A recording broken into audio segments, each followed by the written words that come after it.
Dans un chapitre précédent, nous avons étudié l'énergie, qui est une propriété générale de tous les systèmes physiques et qui se traduit par différentes formes.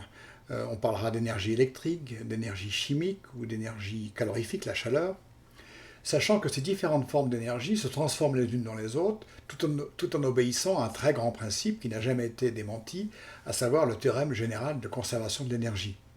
Donc on serait tenté de dire que toutes les énergies se valent, et sachant qu'elles peuvent se transformer les unes dans les autres. Eh bien, avec l'apparition de l'ère industrielle et l'utilisation des machines au XIXe siècle, notamment des moteurs thermiques et des machines à vapeur, on s'est rendu compte que le problème était beaucoup plus compliqué que cela, et qu'il y avait une grandeur cachée derrière l'énergie qui était à l'origine du comportement différent des différents types d'énergie. C'est l'objet de ce chapitre.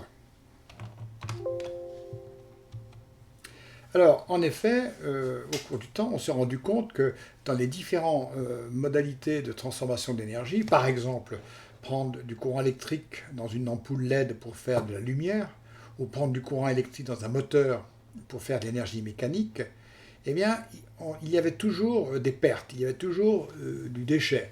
Ce déchet était sous forme de chaleur non voulue, qui nuit au rendement, mais qui était toujours présente. Et puis, on s'est rendu compte aussi qu'inversement, quand on veut transformer de l'énergie en énergie thermique, eh bien, par exemple en brûlant du charbon ou du bois, alors là, le processus est très direct et extrêmement efficace. Enfin, quand on a de la chaleur et qu'on veut la transformer en une autre énergie, comme de l'énergie mécanique, très vite, on s'est rendu compte que les choses étaient beaucoup plus difficiles et avec des rendements beaucoup plus faibles. Donc, dans les différentes transformations des différents types d'énergie entre elles, eh bien, il y a un paramètre caché qui va gouverner l'efficacité de ces transformations. Donc, si on définit l'énergie totale d'un système comme sa capacité à modifier et à effectuer un travail, à donner du mouvement, changer d'état de matière, etc., varier la température, eh bien, on se rend compte que dans certains cas, toute l'énergie du système n'est pas disponible pour effectuer ces transformations. Et que le paramètre qui va gouverner cette propriété, c'est l'entropie. Alors, l'entropie est un concept universel qui a eu un succès énorme, qui a été élaboré au milieu du XIXe siècle, notamment pour l'élaboration de la théorie des machines à vapeur et de la thermodynamique en général.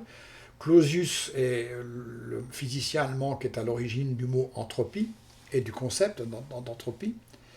Plus tard, lorsqu'on a voulu relier les propriétés de la thermodynamique, qui sont des propriétés globales des systèmes, propriétés globales de la vapeur des gaz ou des liquides, à leurs composants, constituants dont on ne savait pas, mais dont on sait que ce sont les atomes, eh bien, Ludwig-Boltzmann a démontré, à l'aide des outils de la physique statistique, que ce que l'on appelle entropie à notre échelle n'était qu'une mesure du degré de désordre ou du mélange du système au niveau microscopique.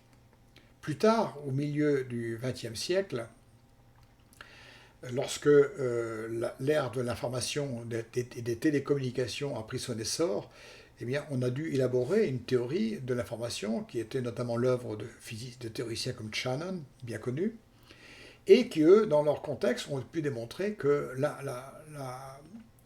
l'entropie était liée à la quantité d'informations que l'on avait sur un système.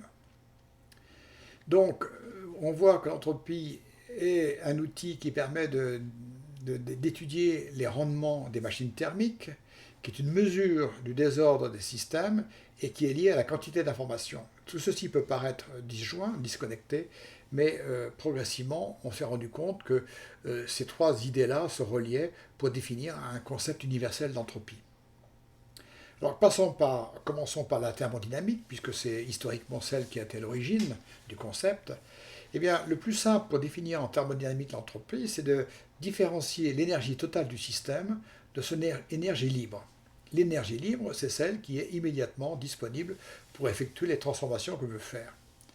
Et on peut établir, dans de nombreux cas, que l'énergie libre, c'est l'énergie totale moins une énergie qui est figée, qui est égale au produit de l'entropie par la température.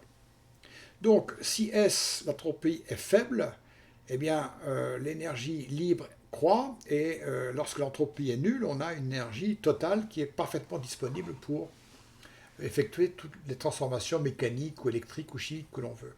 En revanche, dès que l'entropie va croître, la part de l'énergie libre va diminuer jusqu'à un moment où l'énergie libre est nulle, et à ce moment-là, le système se fige, il ne peut plus évoluer.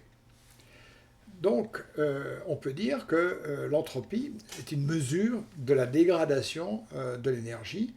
Une énergie de forte entropie est une énergie peu utilisable, une énergie de faible entropie est une énergie qui est très facilement mobilisable. Pour illustrer ce concept, on imagine une enceinte parfaitement calorifugée dans laquelle, séparée par une petite membrane, on va mettre à gauche de l'air froid ou de l'air chaud et à droite de l'air froid. C'est donc un système qui n'est pas équilibré, puisque dès qu'on enlève la petite membrane, il est évident qu'il va se passer quelque chose, il va se passer que les deux airs vont se mélanger pour obtenir un air tiède. Donc à gauche, le système a une certaine capacité d'évolution, à droite, il n'a plus de capacité d'évolution. Donc on a une illustration ici de la croissance de l'entropie. L'entropie à gauche est plus basse et passe, le système peut évoluer. Lorsqu'on laisse les deux systèmes se mélanger, Boltzmann dit que l'entropie, c'est la propriété liée au désordre, au mélange des systèmes, eh bien l'entropie va croître jusqu'à un maximum où elle ne va plus bouger.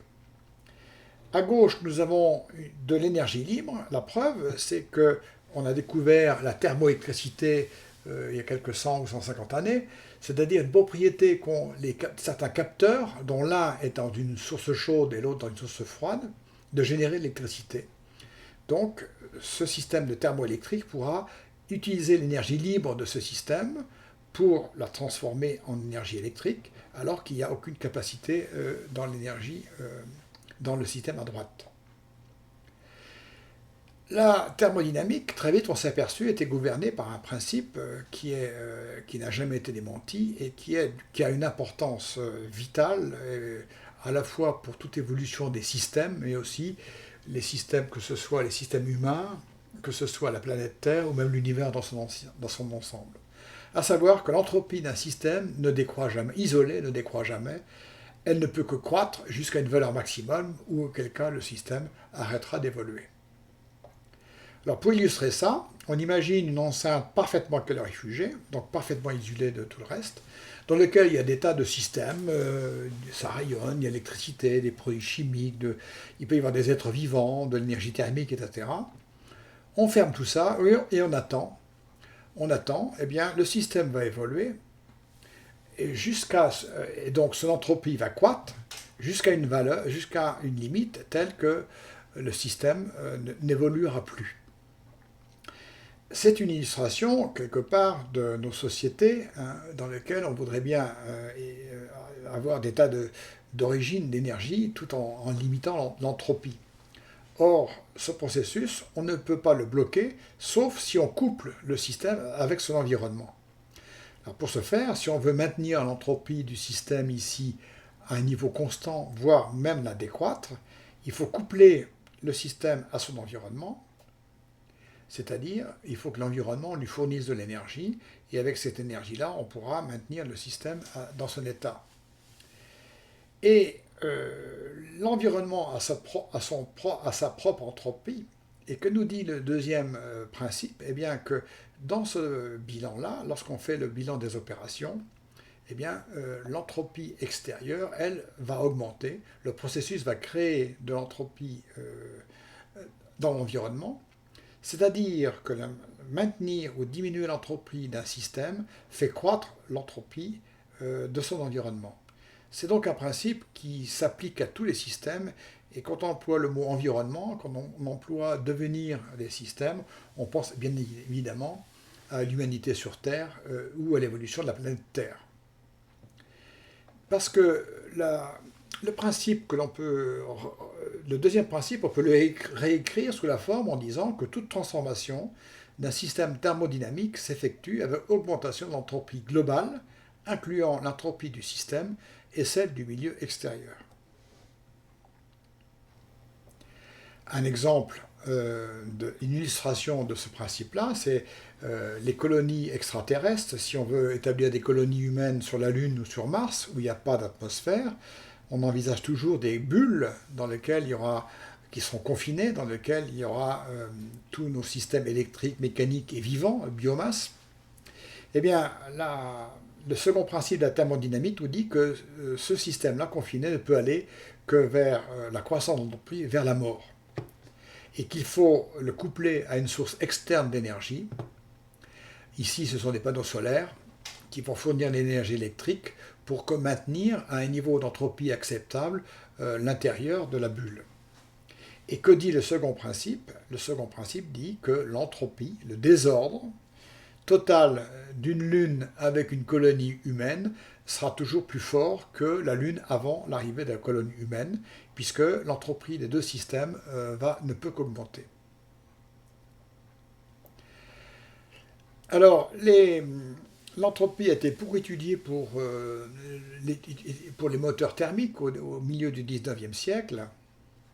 Et en fait, qu'est-ce que c'est qu'un moteur thermique? C'est un moteur c'est un système qui comporte une source chaude, le foyer, dans lequel on brûle le charbon, qui va créer de la vapeur qui va passer dans un mécanisme, et puis ensuite le système va recracher de la fumée, de la vapeur et des calories liées au frottement dans l'atmosphère.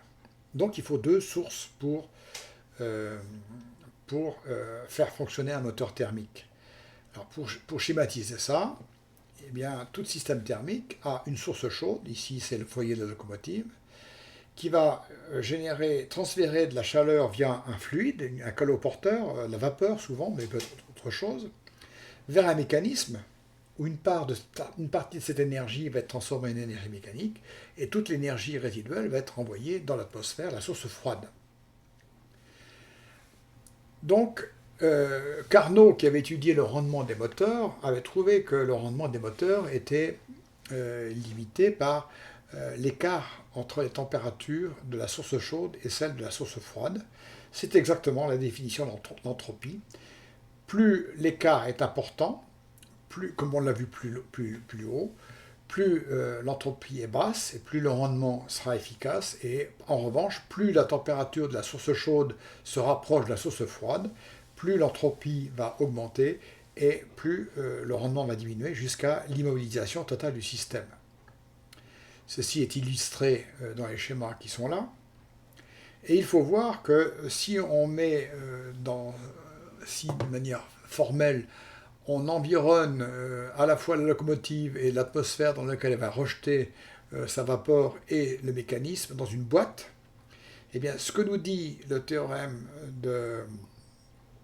le second principe, c'est que l'entropie globale de tout ce système-là ne peut qu'augmenter, c'est-à-dire que la production d'énergie mécanique ne fait qu'augmenter l'entropie globale du système, et donc l'entropie de l'environnement. Encore une fois, c'est un principe que l'on voit avec tous les moteurs et toutes les sources d'énergie mécanique qui se multiplient dans le monde. Eh bien, cette énergie mécanique ne peut se développer que par une croissance de l'entropie de son environnement. Alors, on peut donc résumer le second principe et ses déclinaisons en disant que toute transformation d'énergie se fait avec augmentation de l'entropie, que la chaleur, c'est la forme la plus dégradée, la plus désorganisée des types d'énergie. C'est la forme d'énergie qu'il faut éviter à tout prix dans toutes les transformations. Et puis, le corollaire, c'est qu'un système non isolé, mais couplé à son environnement, si on veut maintenir ou baisser son entropie, on peut le faire en important de l'énergie de l'environnement, mais à ce moment-là, on fait payer la note en termes d'entropie à l'environnement. Tout système organisé, que ce soit un corps humain, une société humaine, une planète, ne peut maintenir son entropie qu'en faisant payer à son environnement la note.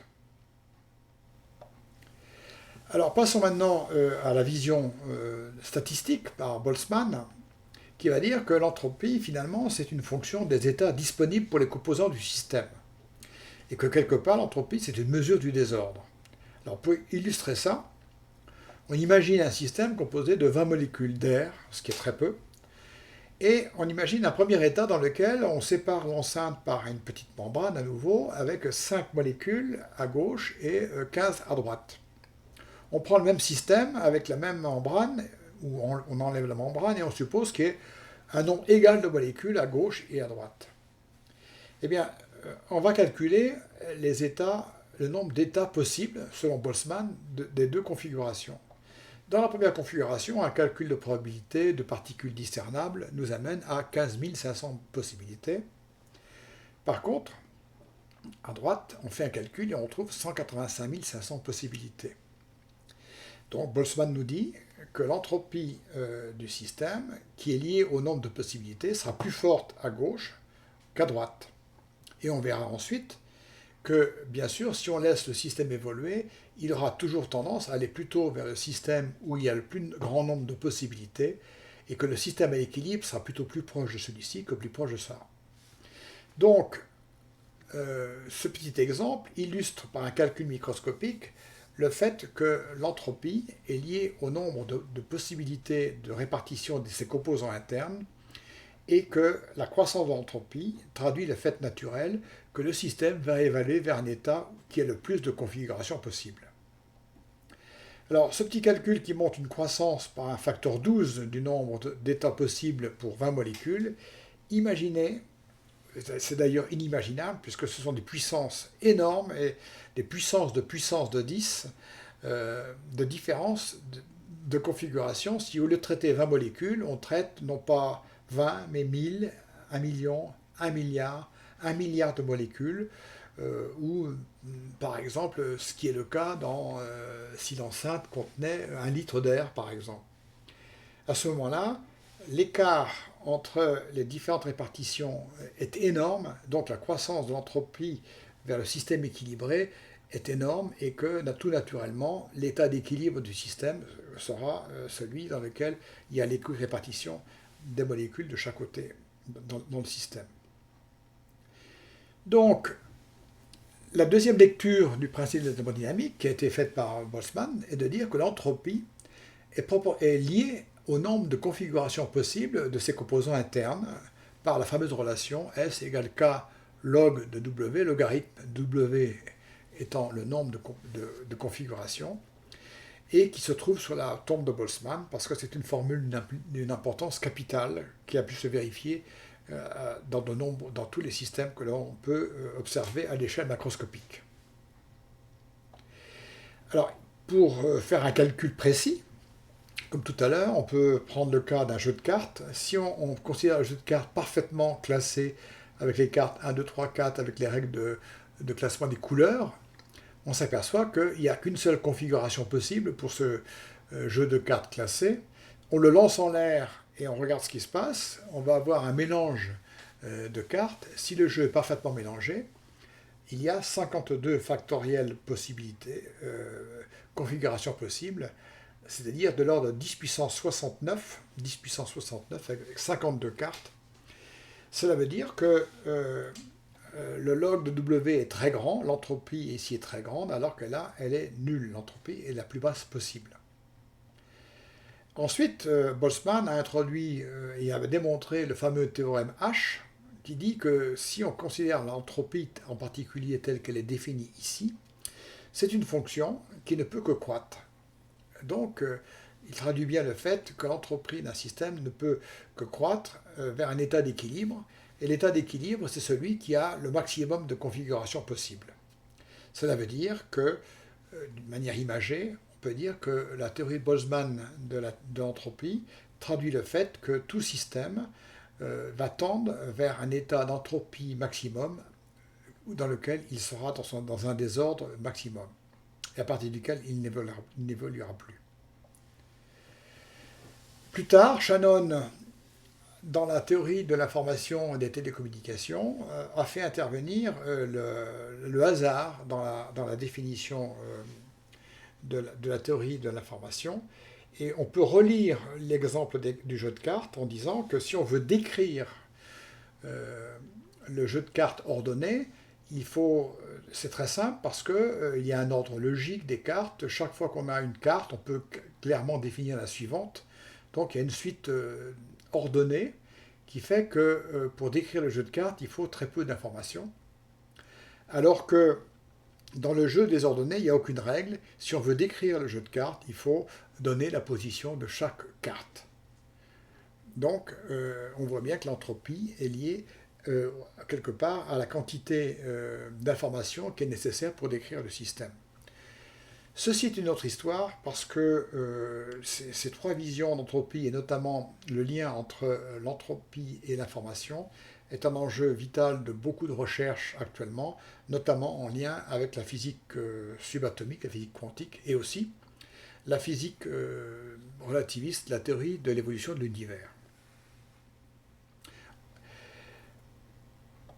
Alors, maintenant, prenons quelques exemples de l'entropie dans des systèmes qui nous concernent. Le premier système qui nous concerne, c'est bien sûr notre planète Terre, qu'on peut considérer comme un système non fermé, mais qu'un système ouvert, puisqu'il reçoit la lumière du Soleil, ici, et comme c'est un corps que la Terre, en gros, a une température moyenne de l'ordre de 20 degrés Celsius, elle émet, elle aussi, de la lumière, mais dans un domaine de fréquence très différent, parce qu'elle est beaucoup plus froide que le Soleil. Le Soleil va émettre des photons, puisque c'est les grains de lumière dans la zone de visible et d'ultraviolet, l'infrarouge, donc des photons très énergétiques, alors que les photons réémis par la planète Terre seront dans le domaine de l'infrarouge beaucoup moins énergétiques. Donc, quand on fait le bilan énergétique, il faut quelque part que l'énergie transportée par les photons du Soleil soit égale à l'énergie des photons émis par la Terre dans l'espace, rayonnant dans l'espace. Et entre ces deux photons, eh bien, il y a un facteur 40 qui va traduire le fait que le nombre de photons réémis par la Terre est extrêmement important, 40 fois plus important que le nombre qu'il reçoit, sachant que la mesure de l'entropie, justement, pour le système de lumière, le rayonnement, c'est le nombre de photons. Donc, la planète Terre est un système qui fait croître de manière extrêmement importante l'entropie liée à l'énergie qu'elle reçoit du Soleil. Un exemple beaucoup plus terre-à-terre, qui est lié à l'entropie, c'est le tri des déchets. On vous demande de trier les déchets, pourquoi ? Parce qu'à gauche, vous avez un tas de déchets, et à droite, vous avez des déchets triés par poubelle. Quelle est la différence entre les deux systèmes ? Eh bien, dans un cas, il y a une baisse du désordre, le système à droite est beaucoup plus ordonné que le système à gauche. Shannon vous dirait qu'il y a un gain d'information. Si vous voulez décrire le système à droite, il faudra moins d'informations que pour décrire le système qui est à gauche. Donc vous avez une baisse de l'entropie. Trier les déchets, c'est une façon de diminuer l'entropie des systèmes humains. Et puis, revenons à une échelle planétaire. Souvent on parle comme enjeu de l'avenir la nécessité de baisser le taux de carbone dans l'atmosphère. Certes, les conséquences, on les connaît, mais quelles sont les causes primaires pour lesquelles le gaz carbonique dans l'atmosphère est important ? Il faut savoir que le gaz carbonique est une trace de la création d'entropie par tous les systèmes de chauffage ou les systèmes mécaniques terrestres. Parce que quand on prend un tas de charbon, ici, et qu'on le brûle et qu'on laisse passer le CO2 dans l'atmosphère, eh bien, il y a à la fois une perte d'information, parce que le gaz carbonique se répand dans toute l'atmosphère terrestre, et puis un désordre, une croissance du désordre importante, puisque là, on a du carbone parfaitement localisé, organisé dans un tas, alors que là, on va avoir des molécules de carbone qui sont parfaitement diluées dans tout l'espace. Donc,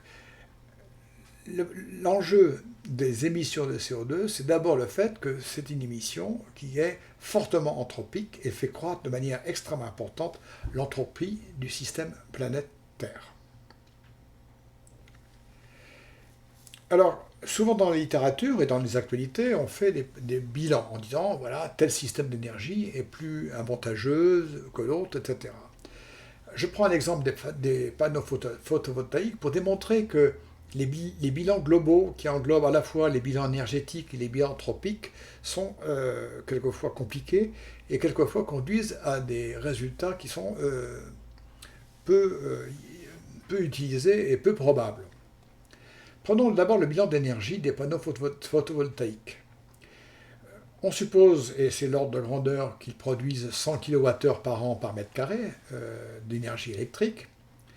À cette énergie pure, il faut enlever l'énergie qui a été nécessaire pour créer, fabriquer, transporter, maintenir les panneaux. Donc, le bilan énergétique des panneaux solaires va être la différence entre l'énergie produite moins l'énergie dépensée pour fabriquer, transporter et maintenir. Au bilan, on trouve qu'en 20 ans, un panneau permet, disons, d'avoir un rendement net de 1800 kWh. Ensuite, on peut faire les bilans anthropiques en disant, ben voilà, l'entropie, on a vu que l'émission de gaz carbonique est une bonne mesure de la création d'entropie des systèmes humains. Donc faisons le bilan carbone de nos panneaux solaires.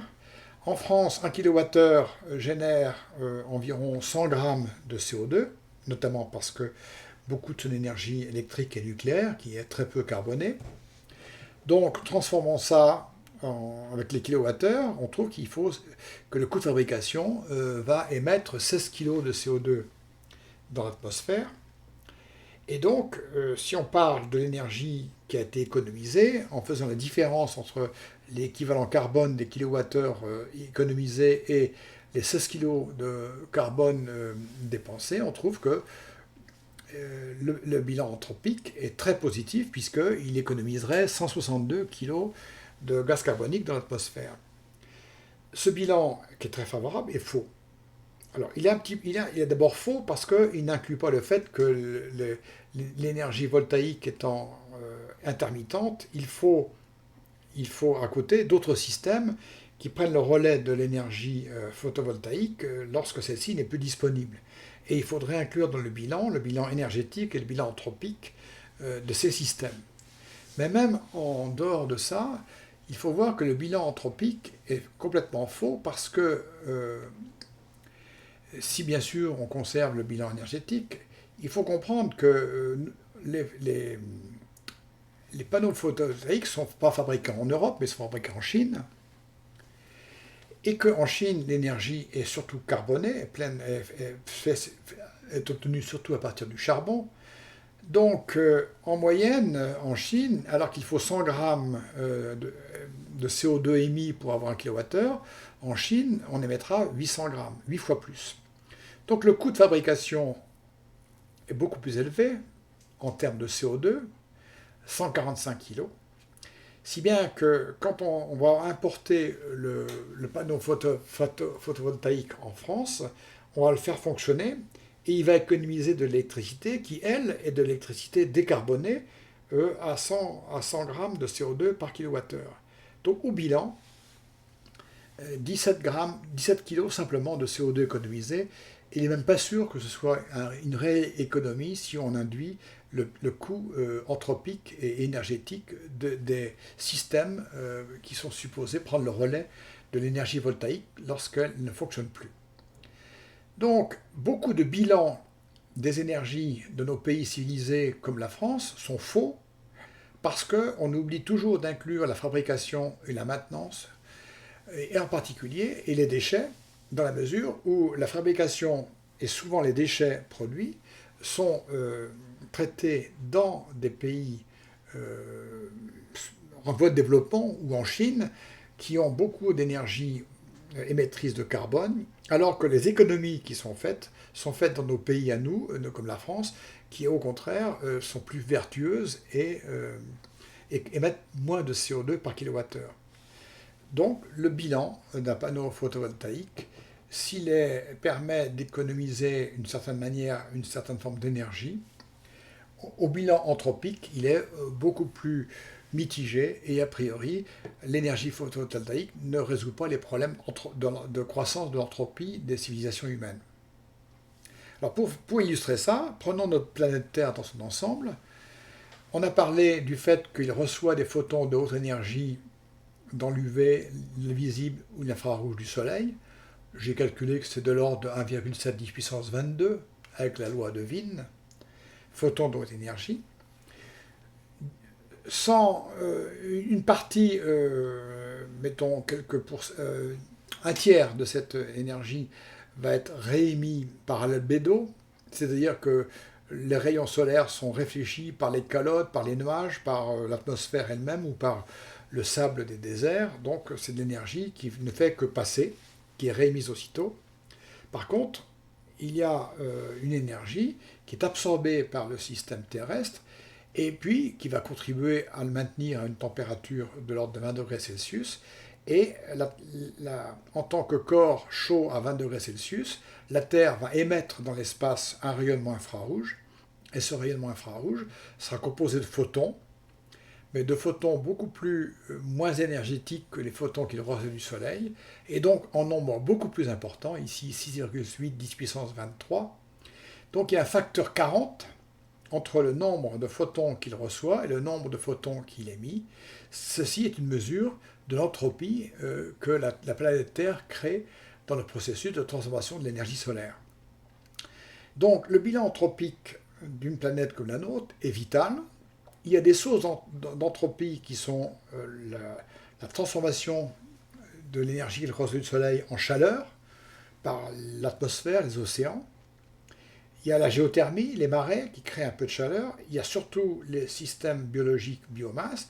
Et il y a les civilisations humaines qui sont des créations extrêmement importantes d'entropie et croissantes, avec la croissance démographique et avec la croissance et avec le développement des civilisations techniques.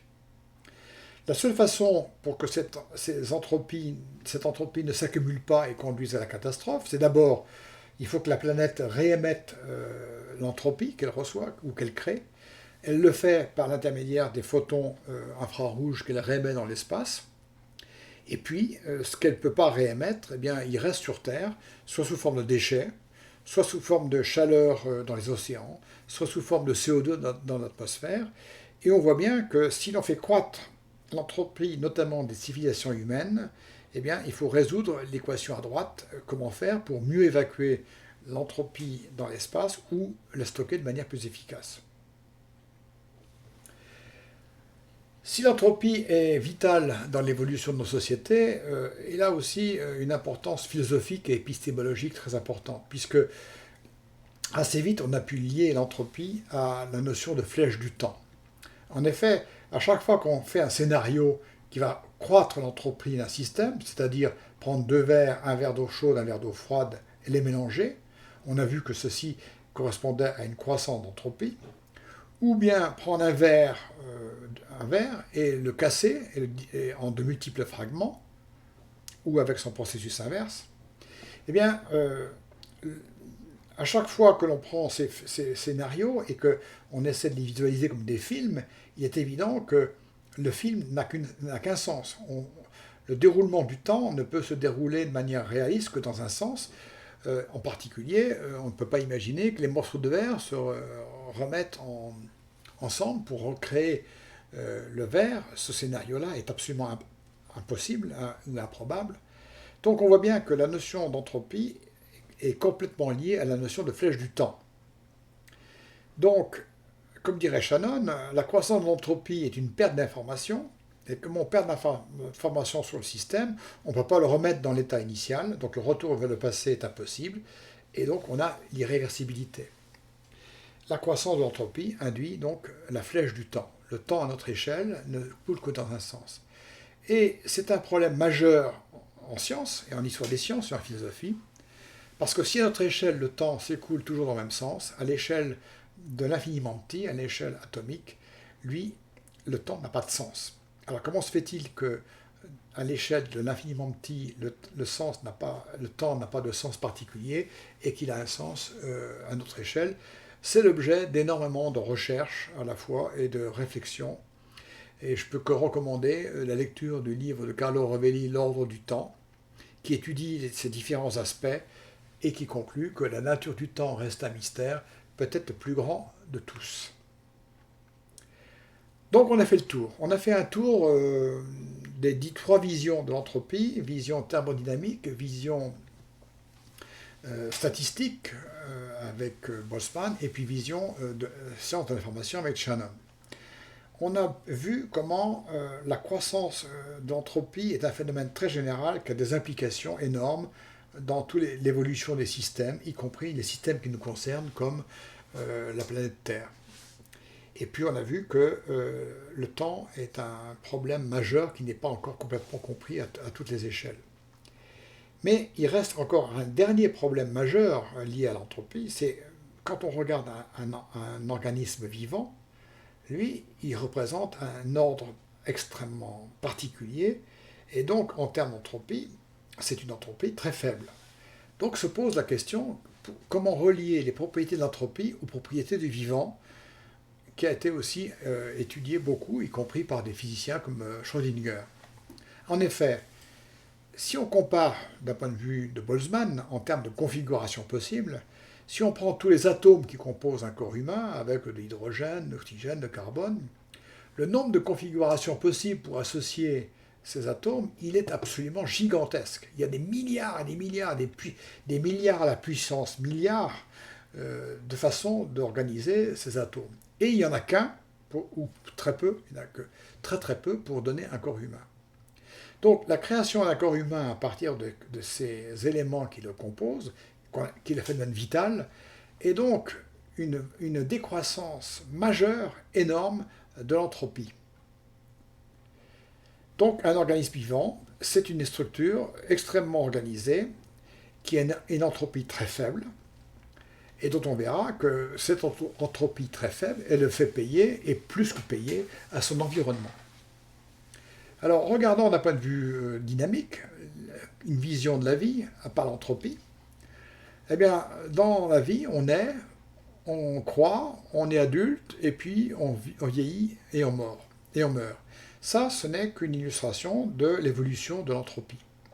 En effet, au départ, avant la conception, les êtres ne sont que la somme des composants atomiques qu'ils composent, donc dispersés, entropie maximum.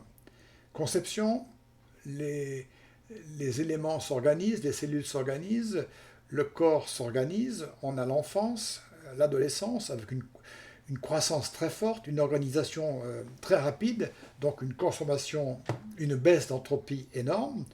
L'âge adulte, qui serait plutôt l'âge de la stabilité, où on est plutôt à l'âge où on cherche plutôt à maintenir l'état dans lequel on est, donc une certaine stabilisation de l'entropie.